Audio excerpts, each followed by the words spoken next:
guys, it's Bad Snacks here.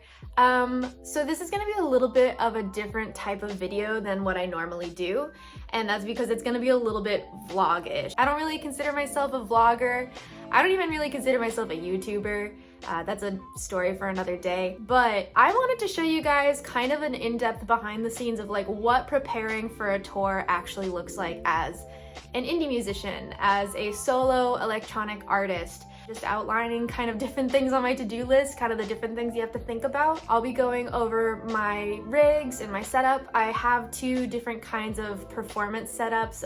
One is for Ableton Live, the other one is kind of like a hardware redundant system. And I'll talk about all of that, talk about merch and talk about all the other logistics that it takes to get ready for a tour. I start tour in a week in Boston, and I'm super excited. I'm opening for Anomaly and we are going across the country. If you happen to see this video before we go on tour, I'll put the link for the tickets below, but this is just the beginning. I haven't been able to tour for over 2.5, if not 3 years. I'm really antsy to get back out on the road, so I'm just so excited. If this video resonates with y'all, then maybe I'll even do some videos from the road. But yeah, I just wanted to show you guys what my process looks like and how I'm getting ready for tour and simultaneously moving again. But that's fine. We're doing okay. Anyway, let's get into it. So this is what my workstation kind of looks like every day right now. It's a little bit of a mess, but that's okay. So I pull everything up in an iTunes playlist just to get organized, work on transitions, kind of work on the flow of the set, as well as make sure that I am within the time constraints that I'm given. And then every day I make little notes, whether it's from just listening to the set or if it's from practicing the set and like little performance notes, things I gotta practice and stuff. Here are today's notes so far. And I am working on 2 different kinds of sets. I don't know, I'm kind of over preparing a little bit, I guess. But one of them is an SP set, which is like my normal setup, which is just my SP and my violin through the organelle and stuff. It's the setup that I've had for a really long time. I'm really comfortable with it. And then the other one is my full Ableton integration set, which I actually started developing for Red Rocks last year, and I have the whole video of that somewhere on my YouTube page if you really want to see that. But I'll be showing you kind of a scoop of what both of them look like.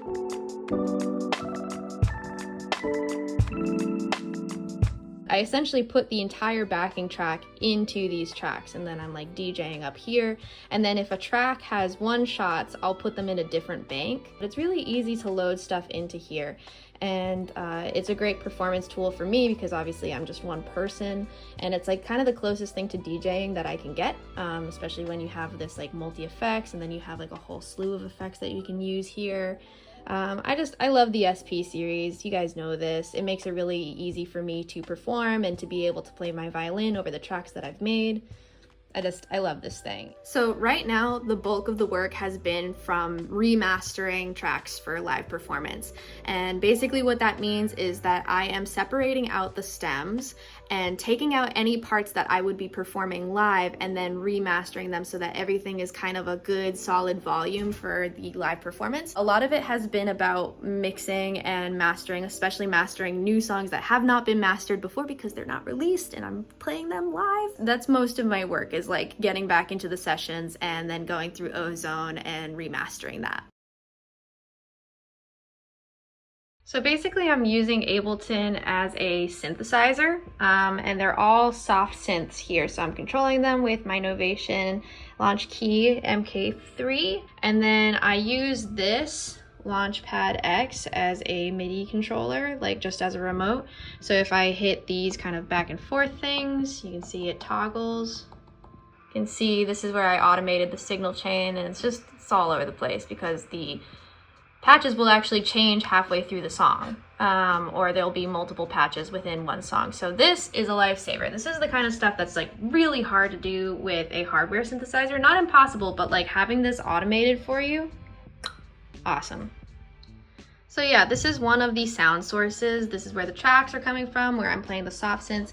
And then what's happening is it is going all the way into my play audio here. And then out the back, I have these two outputs that are then going into my SP, which means that I can affect the track with all of these effects and, you know, add in one shots here. But yeah, I have it going in here, and then I have the output here. Sorry about the cable spaghetti. It's not great, not loving it. But yeah, goes into my Scarlett, and then I'm just using my other laptop as my kind of practice laptop. All the audio is then being sent to the monitors. So that's kind of the digital side of the setup. This is a computer that I got specifically for live performance. It is a used MacBook 2019, so it only has Ableton on it and like a handful of plugins. I tried to really be minimal about this laptop.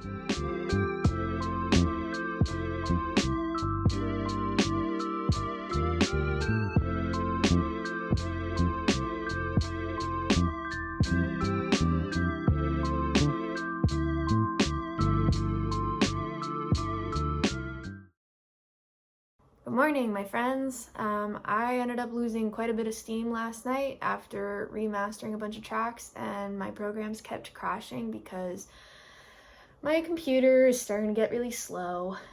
So I ended up just playing like 3 hours worth of Stardew Valley last night. I gave up for the day.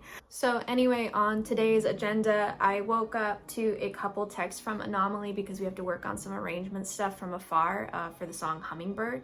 I'm going to be performing it with the band live, but obviously there's no, we don't get any rehearsals until that point. So that's what I'm going to be working on today. And as per usual, part of my daily schedule these days is just running through the set. So I'll be running through the set on the SP. I loaded up all of the songs from last night. Hopefully I don't need to mix or master anything else. But I have those, and then I have to reload some of the masters into the Ableton session. So I'm going to practice both of those. I'm also going to be working on some organelle synth patch dialing, as well as my pedal board dialing, just to make sure that the tones are good to go and that I kind of know what to do. I think you could also look at it as like a form of choreography, because I also have to like know when I'm switching patches and when I'm switching the settings of my pedal board. So there's like a lot of dancing going on in these sets. It's gonna be a busy day. I also have a bunch of meetings and a couple lessons today, so yeah.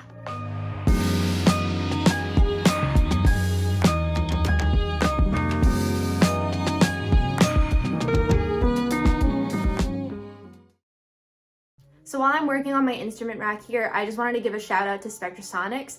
As a lot of you guys know, I've been working with them on the Sonic extensions for a minute now, just kind of showcasing the new Sonic extensions and what they do. If you're not familiar, there are 4 Sonic extensions. They are in addition to Omnisphere 2, and the one that I use probably the most is Unclean Machine.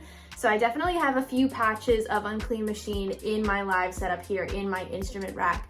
And what's really nice about it is not only does it sound great, and like I use it in my productions all the time, so it's nice to be able to actually play those sounds live, but also it's incredibly easy to MIDI map stuff and to map it to my controller so I can do adjustments and modulations and stuff like that. And on top of that, honestly, it doesn't take up that much CPU. Like, I've been pretty impressed with how little CPU Omnisphere takes up in general. Having soft synths of that quality that don't completely just take over your CPU is so, so valuable. So that's also a huge part of why I have this in the set. Another tip that I got from Anomaly is that it really helps to automate when the devices are on and off. So if you're not using a soft synth, it's usually good practice to just deactivate it when you're not using it, and you can just automate that in Ableton. Makes it really easy. But even if you didn't automate the devices off, you can have quite a few Omnispheres in here and it still won't break your CPU. Okay, so we're gonna do a little bit of patch MIDI mapping. So I'm gonna go to Ascension of the Flutes, which is a patch that I love from the Unclean Machine Sonic extension. Specifically Scene 2 sounds like this. I love this patch, I use it all the time, so that's why I'm incorporating it live. So here's what we're gonna do is we're gonna go down here in Ableton and we're gonna hit the configure button. And then for every part of the patch that I want to enable to host automation, I'm gonna right click, hit enable host automation, and then just hit it, and then it should show up in the configuration. I'm gonna go to custom controls. I'm also going to enable host automation for the verb send here. So I've enabled host automation for this and we're configuring it. You can see it pops up right there. And then I'm gonna go over to MIDI mode, which is Control M. So now we can MIDI map it. And I'm just gonna hit a couple knobs here. All you gotta do is wiggle them. See how that fader is now moving up and down? That's because I have it mapped to this little pot here. And same thing with the flutes mix. I wanted to bring up the octave, to be able to bring up the octave because it kind of cuts really nicely.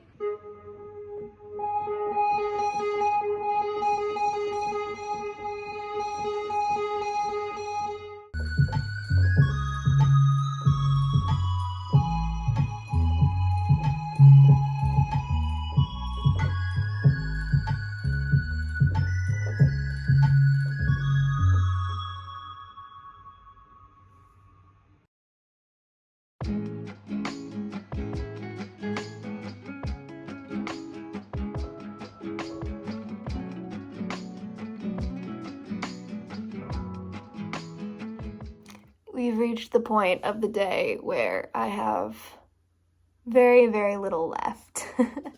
And I wanted to get a lot more done than I did, like the anomaly track and like some of the merch prep. But I ended up packing away some of my studio equipment because, again, I am moving and now I'm tired. So better luck tomorrow.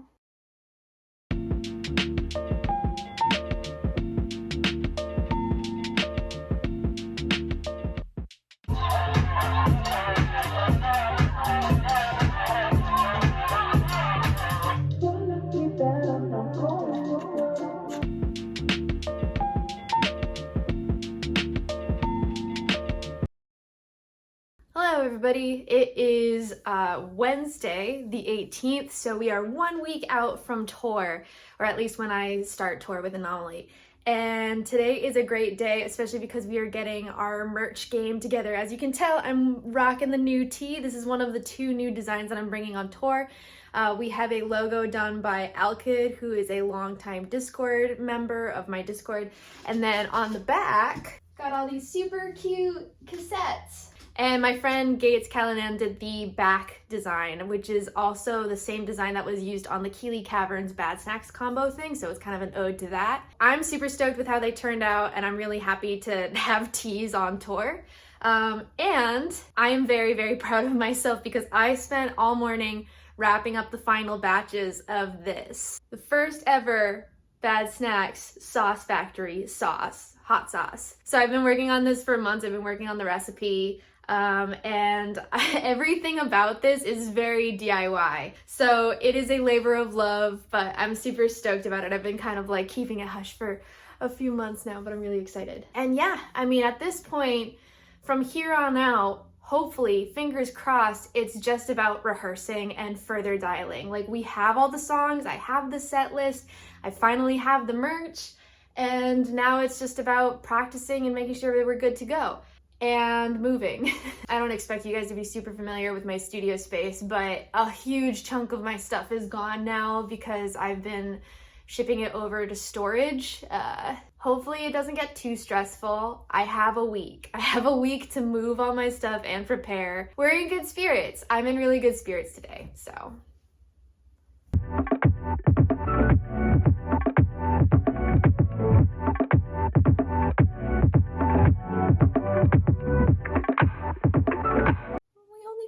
Days left together. So I was out of town for the weekend for a family thing, but now I'm back. We have a couple days and I'm just going to be spending that time honestly just rehearsing and packing. My studio desk is now disassembled, so I'm using kind of a makeshift desk. And then the game plan for Wednesday is that since I'm in New England already, it's really easy to just drive to the venue. And then after Brooklyn is when I start riding in the bus with the band. So that's how I'm getting around, in case you were curious. So this is gonna be my last little entry for this video, but please let me know if you want me to vlog from the road in the comments below, and what kind of questions that you have about tour life. And also, before I sign off here, I am genuinely so excited to see you guys on the road. I am so excited to get on the road and be able to perform these songs. I have been showing you guys just a little bit of what this past week has looked like, but I really have been working on this for a while, extensively. So this is just a kind of tip of the iceberg of like the work that's gone into it, and I am so excited to see it all come together starting this Wednesday. So yeah, see you on the road.